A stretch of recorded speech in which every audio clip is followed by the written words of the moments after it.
Welcome to the Old Capital Real Estate Investing Podcast with Michael Becker and Paul Peebles. During this program, you will hear interviews with real-life successful investors who will share their stories and provide useful advice on how to acquire, finance, and operate apartment complexes. Now, here they are, Michael Becker and Paul Peebles. Welcome to the Old Capital Real Estate Investing Podcast. I'm your host, Paul Peebles, National Underwriter for Old Capital. And joining me today, the man who's probably been the longest quarantined person I know, Mr. Michael Becker. Michael, how are you? Hey, Paul. Doing a little stir crazy. How are you today? How long have you been quarantined, Mike?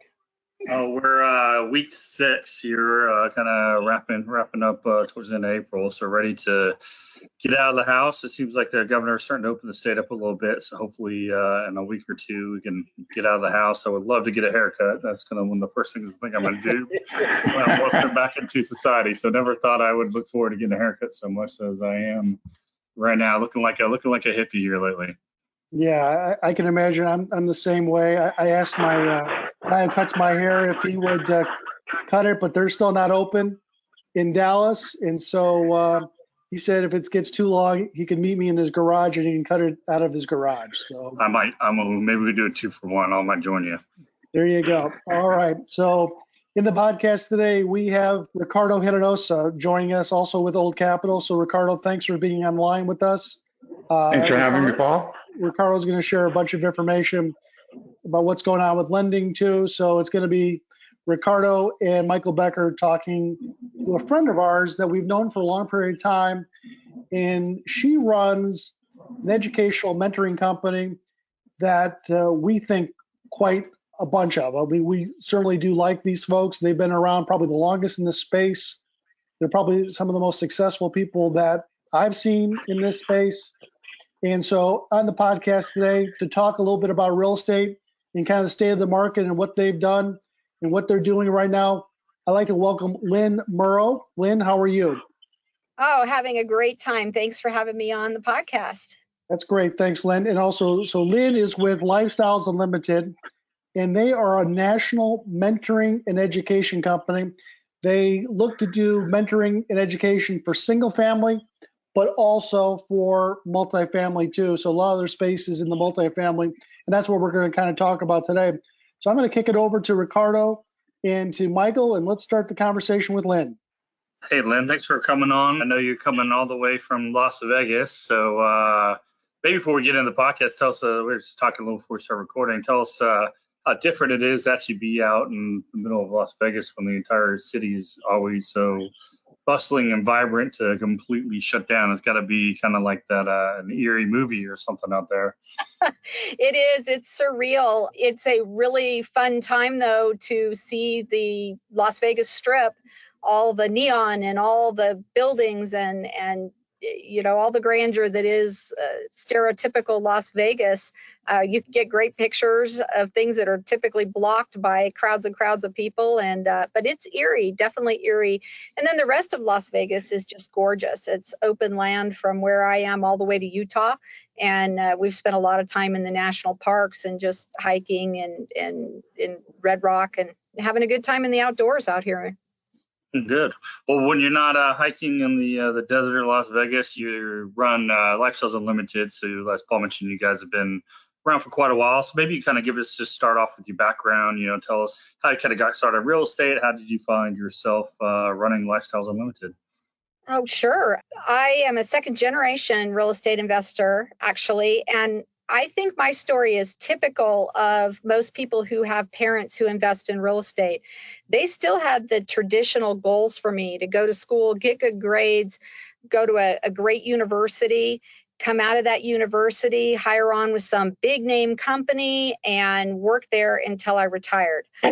Obviously, at this point, we know that whole model collapsed and really didn't exist. And really what I knew about real estate investing was tenants, taxes, and toilets.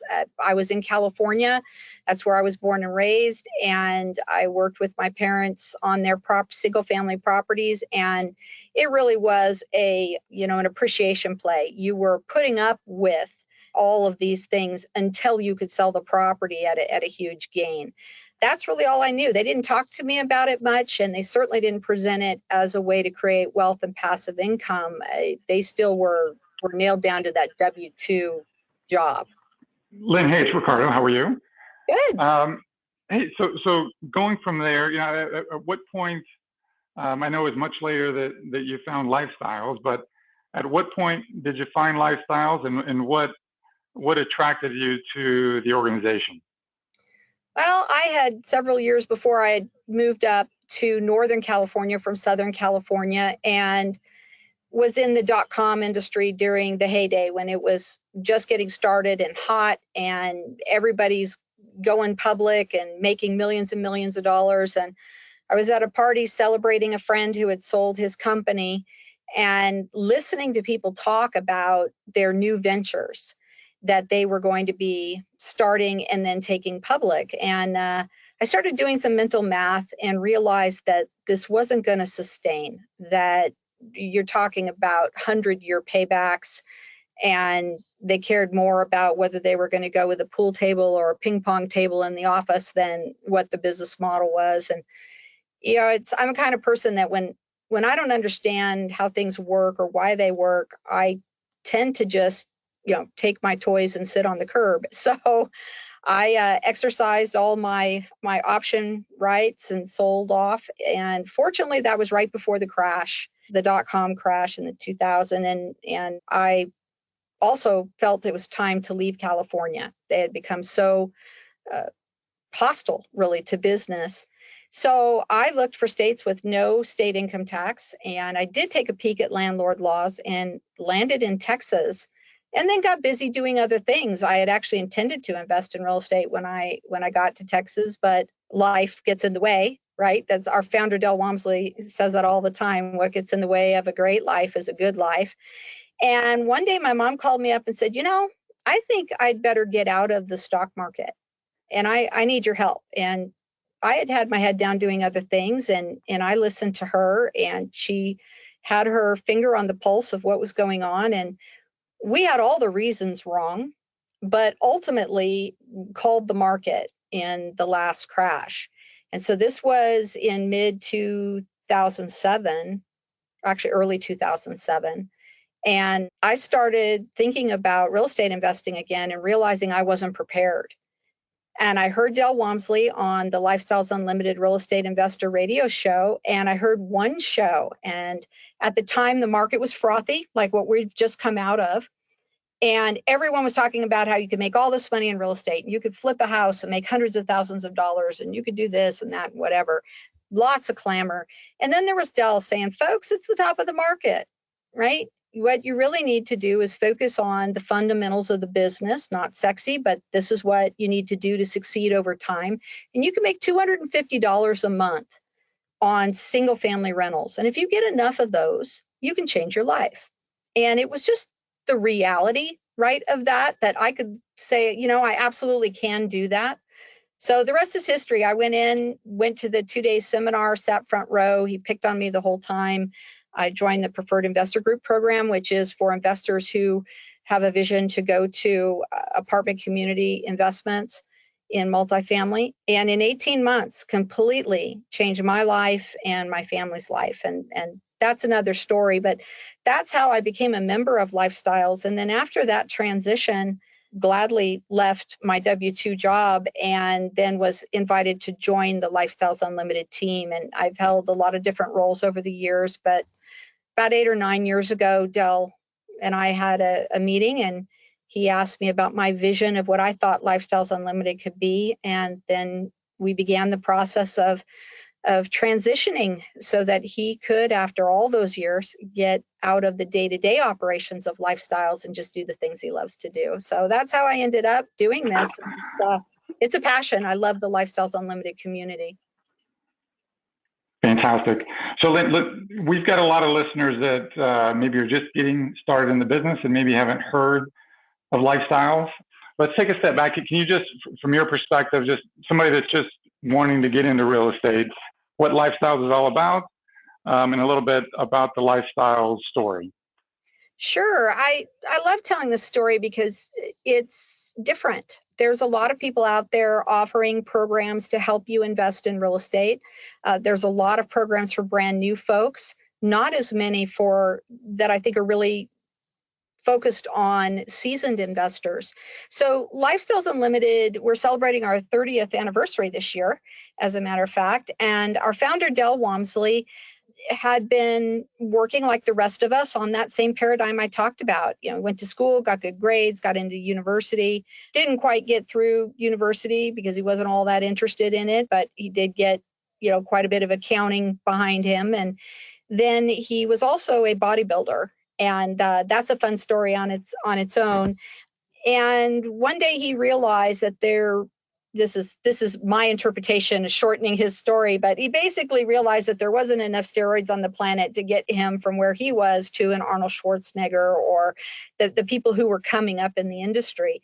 So he went to work for a well-known health club chain and began running a region for them and was very successful with that. And then came along Black Monday. And I remember Black Monday because I had just started in my professional career and I watched all of my management team lose the majority of their retirement money that day. I remember them trying to get to phones in order to sell and couldn't get through and all of that happened. And Dell experienced the same thing. And he's one who stands back and goes, why in the world would I just repeat this stupidity? There's got to be a better way. So he met some folks, started investing in real estate, started partnering with a variety of people. And he created a model for both single family and then multifamily apartment community investing. And it was based on very different things than what he was hearing. It was based on a best product, best price model. It turns out that real estate investing is a bit counterintuitive. People come into this business as lone wolves, and they assume that the way to make money is to cut costs. But the truth is, as we all know on this call, is that the way you make money in real estate is through solid operations, through maintaining your property and never getting on the downside of the maintenance curve, and creating the best product at the best price so that you can get the best residents and have a better or a higher quality screening process for your residents. And so as he progressed, he made money. He became a multimillionaire at 34 years old. And when you're retired at 34, there's absolutely no one to play with. During the week, the beaches are empty. No one can go on an extended vacation. Everybody's working. No one can even stay out late because they've got to go to work the next day. So he started just teaching other people, hey, I'll teach you how to do this, and then you hang out. So here's the difference with LifeStyles Unlimited. LifeStyles Unlimited really was started as a group of people who liked each other. They learned from Del starting out in his living room. And as it expanded, one of the things Del created was a community, people who hung out and had similar interests. And then they were all educated together. So they decided, on their own to invest together. And now it's 50,000 members, a little over 50,000 members strong across the U.S. and in 7 other countries. So it has become an amazing group of like-minded and like-educated real estate investors. And so this is a home for brand new investors to learn, and it's a home for the seasoned investor to get more profitable and more effective in what they do. Listen, say that number again. How many people are with LifeStyles these days? 50,000.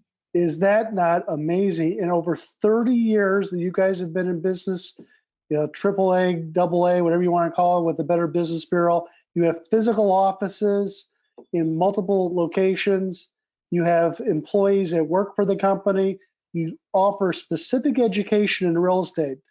So keep going, Lynn. I'd love to hear the story. Yeah. And so what has happened over the years, of course, it started out just being Del, and he would do the do what came to be called the Financial Freedom Program seminar. And that was 2 days that you would spend in his living room. And then it moved into an office. And then he hired a few people because he needed help. And now we have a large team of mentors. As you said, we have offices. We have an office in Houston, our original office, Dallas, out in Irving for the Dallas-Fort Worth area, in San Antonio, and then we do a lot of remote business out of a workspace in Austin, and we have an office in Phoenix, Arizona that we opened last year. And then we have a whole virtual team that serves members across the country, and we do live and virtual events all over the U.S. That's unbelievable. And now, Ricardo, are you a member of LifeStyles? He's been a longtime member of LifeStyles Unlimited. I remember when he joined out of our Dallas-Fort Worth office. And back when he joined, we had in each office, we had one multifamily mentor, one single family mentor for our preferred investor group program. And we had maybe 2 or 3 member services folks to help folks that were not quite ready to join either our challenge, which is a single family program, or our multifamily investing program.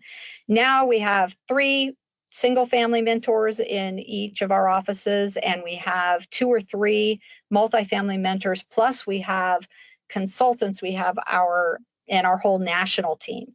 So it's a huge team. And the other thing that makes LifeStyles a little bit different is that Dell has required from the beginning that anybody who is going to be a mentor on his team has to have gone through our program, be a product of our program, and successfully implemented what he teaches. And that means you are working with active real estate investors walking their talk. So you have a tremendous amount of membership. You got a variety of markets. You have physical offices in. You have members in many, many different markets scattered throughout the entire country.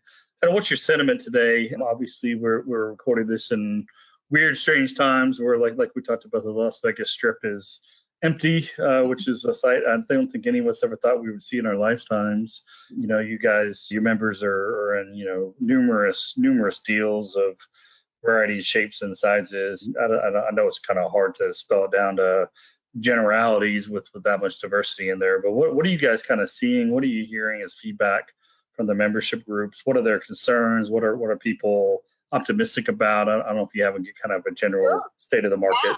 When all this began, we knew one thing. As we started listening, we were hearing a lot of information, but it was fluff.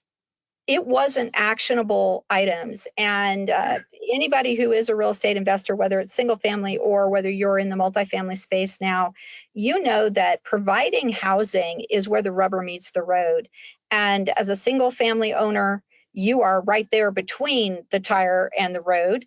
And certainly your on-site teams for multifamily operations are out there on the first line. And we realized that even the apartment associations, it was broad overviews. And I listened to that and said, you know what? Our members need to know what to do. They need specific action items. How do you write a letter to your residents that is compassionate, doesn't land you on the evening news as the evil landlord, but reminds them they have to pay rent, right?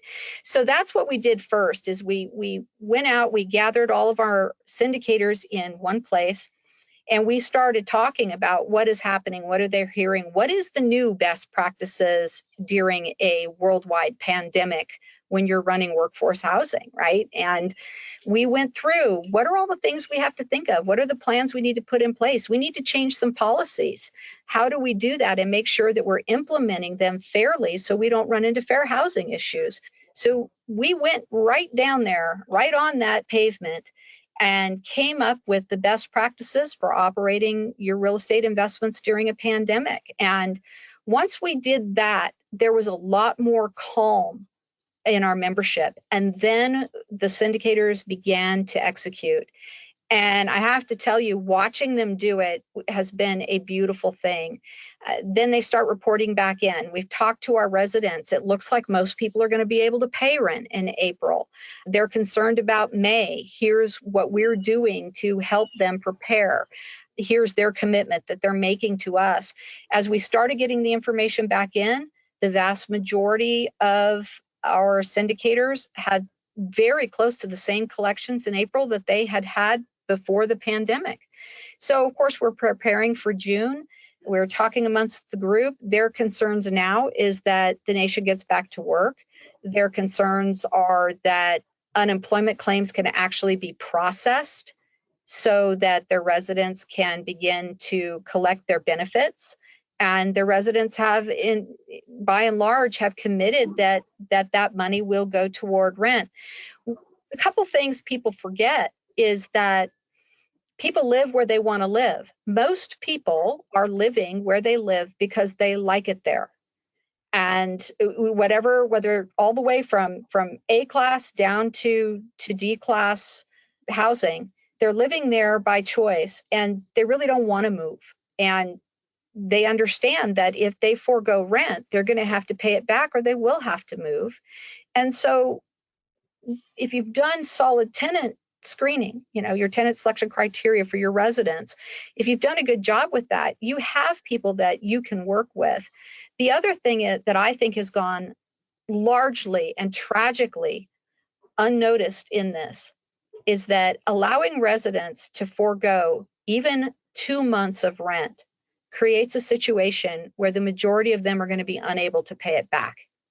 And then all we're going to have is all my residents are going to move across the street to your apartment building and yours are going to move to mine. And they're going to end up with judgments. They're going to end up with collections.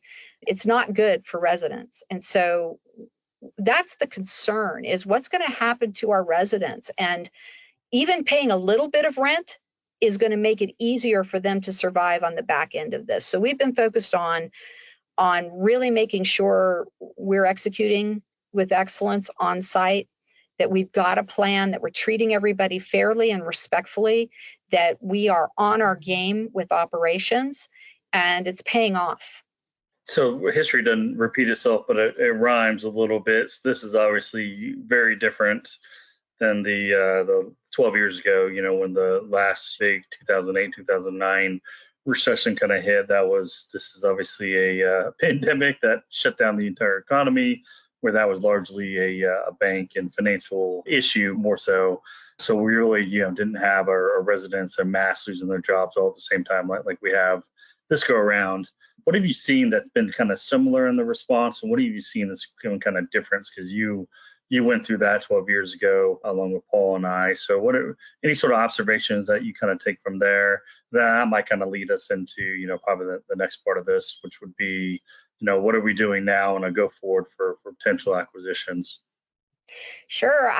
There are many similarities and then some glaring differences. The glaring difference, and I think what is scaring people and possibly paralyzing people, and this would not just be residents, but owners as well, is the pace at which this occurred.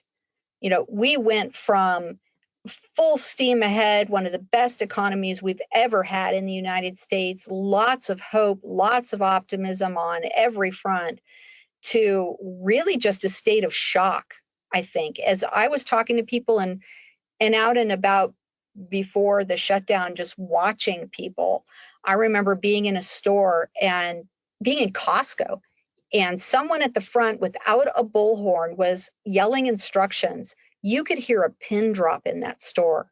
And I was looking at faces and looking at what people were buying and realizing that it literally was a state of shock.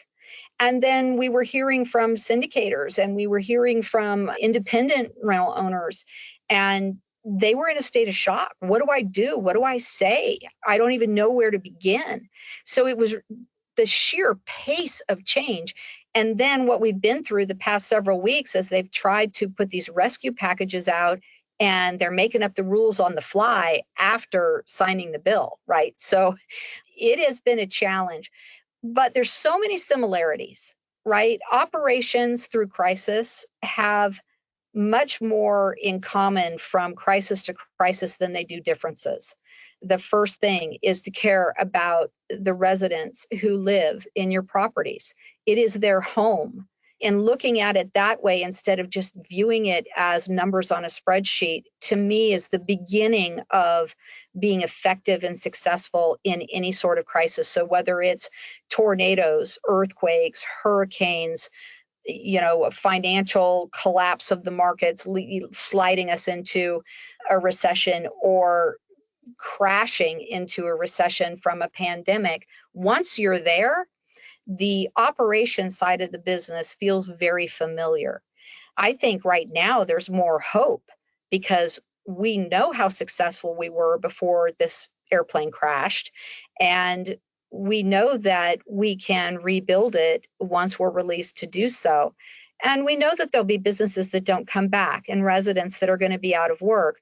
But we also know that there's other businesses that are thriving in this environment, and people who are going to come out of the gates with brand new business ideas and brand new concepts hiring. So overall, we're optimistic. The question is, I think, that everybody wants to know the answer to is, how far will we go down this slide? And then is this going to be a V-shaped recovery, right, where we're going to go down and then we're going to come up pretty rapidly?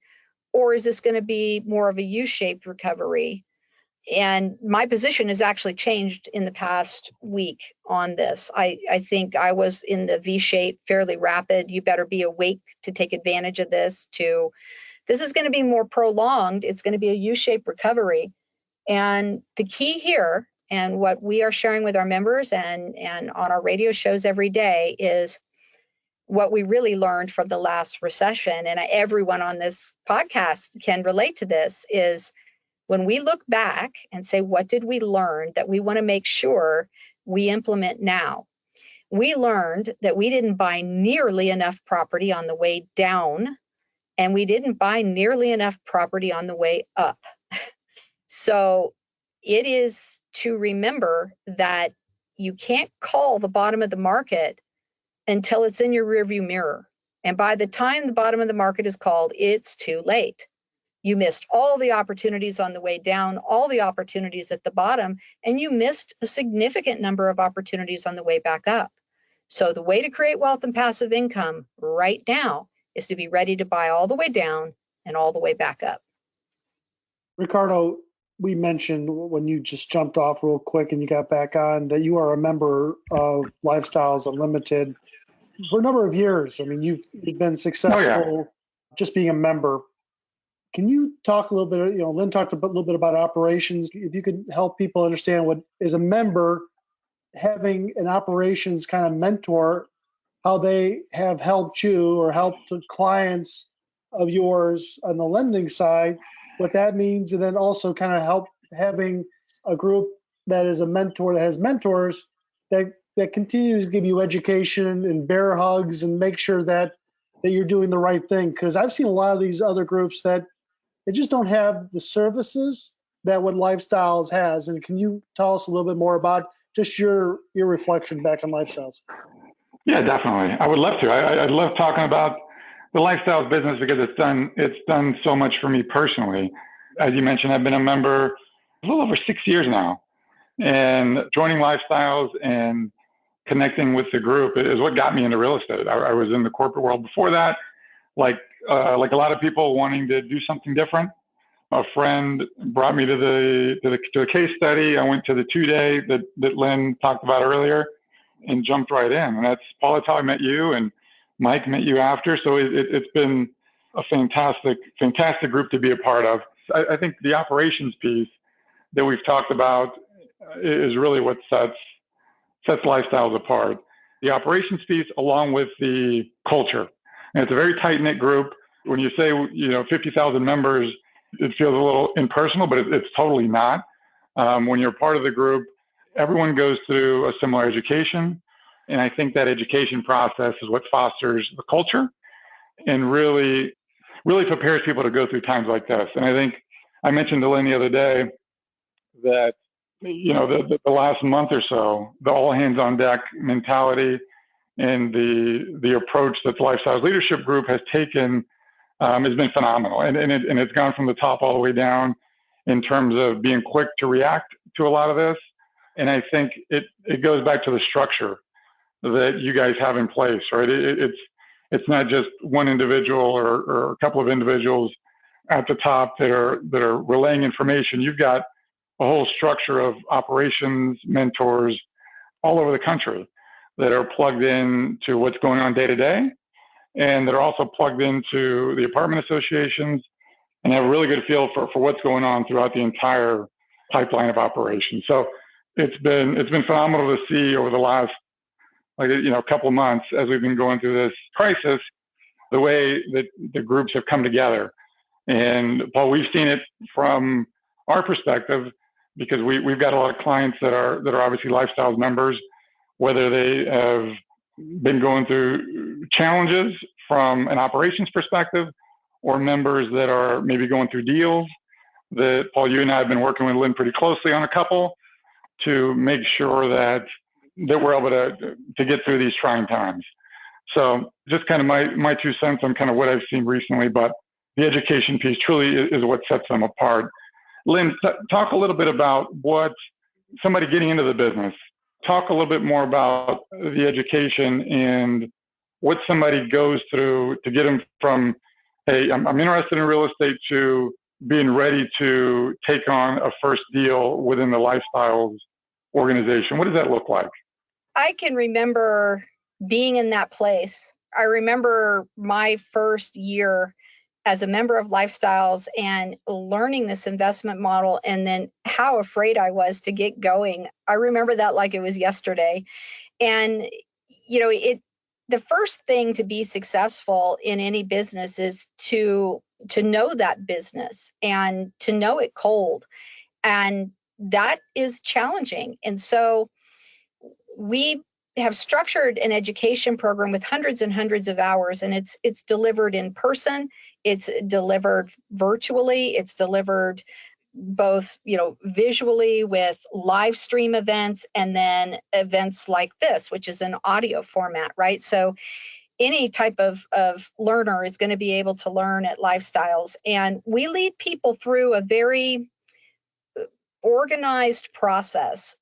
And I think that's probably what helps people learn so quickly is we have broken down real estate investing into a series of steps, and we lead you through it in the order in which you're going to perform those steps.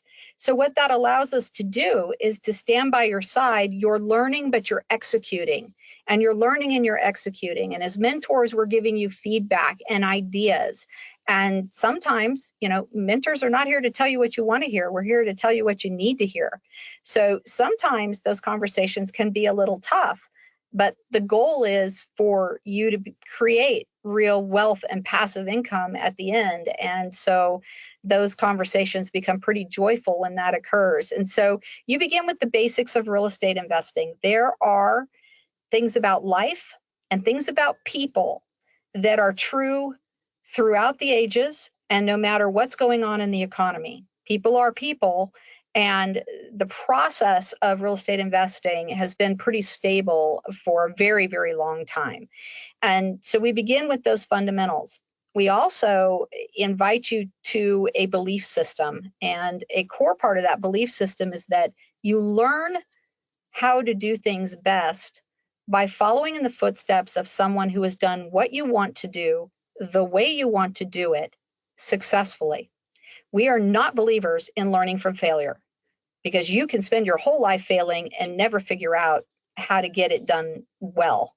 We believe in following success. So, we talk about creating a roadmap, deciding where you are now, where you want to go, and then following in the exact process that others have used for 30 years now in order to reach that destination.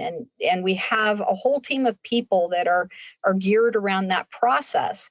And so it really is wash, rinse, repeat once you learn how to do it in both single family and multifamily investing. And then we focus a lot on that transition too.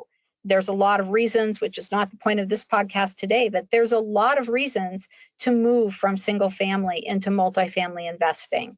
And that process, it is really important to do it well and to execute well. And then you're off and running in multifamily, and that's where you can create enduring wealth and wealth that creates a legacy for your family. Yeah.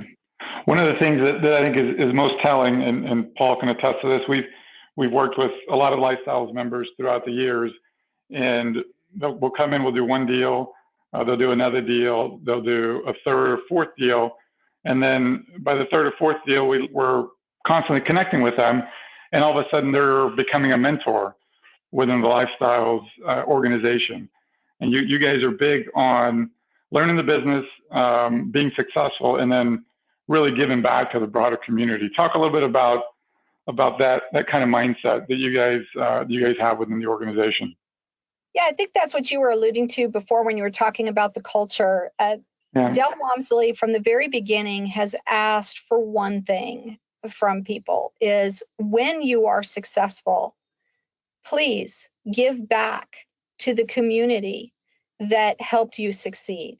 So there were people there for you that led you through, that picked up the phone when you called, not just your consultants and your mentors, but other members who were there, gave you ideas, bounced ideas around with you when you were trying to solve a problem, and just participated in case studies in the classes and just this community of investors. And so when you've absorbed all that, when you've taken from the community in order to succeed, then we ask that you turn around and give, that you give back and help the people coming up behind you to be that person that is leading the way and allowing people to follow in your footstep and make sure they don't get lost. And that is where our mentors are inspired to take on the mentoring role when they don't have to. They certainly don't need the income, but they are doing it in order to give back because they're so grateful for what they've received. And I'm one of those people. I am here doing what I'm doing because I am unbelievably grateful for not only Del and the mentors and consultants when I came through, but for the members of the community. I have learned so much and continue to learn so much from other LifeStyles members. If folks wanted to get more information about LifeStyles and the opportunities that LifeStyles does in the mentoring and education piece, what's the best way of them getting a hold of your group? Well, the simplest approach is to go to LifeStyles with an S, lifestylesunlimited.com. And that is our main website. You can look around, you can read articles. We've got a lot of things being posted about how to operate investment properties through a pandemic. You can read about our founder, Del Walmsley. You can click on the radio tab and binge listen to our podcasts. You can join our live shows every day of the week. There's a lot of things you can do there. And you can also sign up to attend a free workshop and find out more about what we do and see if we're a good fit. I think whether you're just getting started or you're a seasoned investor, you're going to find that LifeStyles Unlimited can offer you an effective map and offer you a community of people committed to your success. That's fantastic. Let's just go around the table. Michael, any additional questions for Lynn? No, Lynn, appreciate you coming on. I appreciate kind of the words of wisdom. I think, at the end of the day, people that were fundamentally set their deals up right a few years ago should weather the storm a little bit better than some of those that didn't. So hopefully, some of the good best practices you guys try to instill will make most of your members come out the back end of the storm a little bit better than if they didn't have kind of the best practices, best product, best price kind of mentality that you guys try to instill. I will tell you though, and Lynn probably knows this, but we've probably done about $2 billion worth of loans with LifeStyles members. And as of this point, which is today's, April of 2020, we haven't had any problems of foreclosures or defaults within any members of LifeStyles. I can't say that with other groups, but within LifeStyles, they've done a great job. So they have stacked the deck correctly. They do teach from the heart of specific knowledge about what's going on within real estate itself. And you've heard one of the members who just happens to work with Old Capital and does a great job. So that is Ricardo Hinojosa. Anything more, Ricardo, before we say goodbye to Lynn? No, Lynn, I truly appreciate you joining us. It's fantastic. I love hearing about the story. I hear it a lot, but I'm glad that we're getting it out to all the listeners. And in the short run, I know you do a lot of the case studies, the road trips. I know you guys have a lot going on virtually now. That pretty much, everything you have online. I mean, your education's online. The case studies are online right now. Is that pretty accurate? Yeah, we're doing they're live streamed. So what's really fun about, and we've been using this technology for quite some time. So the pivot to bring everything on virtual was fairly easy for us. And it's great because we've got our team online with you chatting. You can ask questions of the presenter, you can interact, and it's created a really fun environment. So yeah, we're going to continue to do this even when we go back to our live events. Fantastic. Great stuff. All right, that's perfect. Again, our guest, Lynn Murrow. Lynn, thanks for being on the phone with us. We appreciate that. Hopefully we'll see the lights of Las Vegas turn on one of these days. I hope so too. Absolutely. So again, Lynn, thanks for being on. We appreciate it. Again, I'm Paul Peebles. Have a great day. Thanks for listening to the Old Capital Real Estate Investing Podcast. Please join us at oldcapitalpodcast.com to sign up for our weekly email updates. We'll see you next week for another great interview.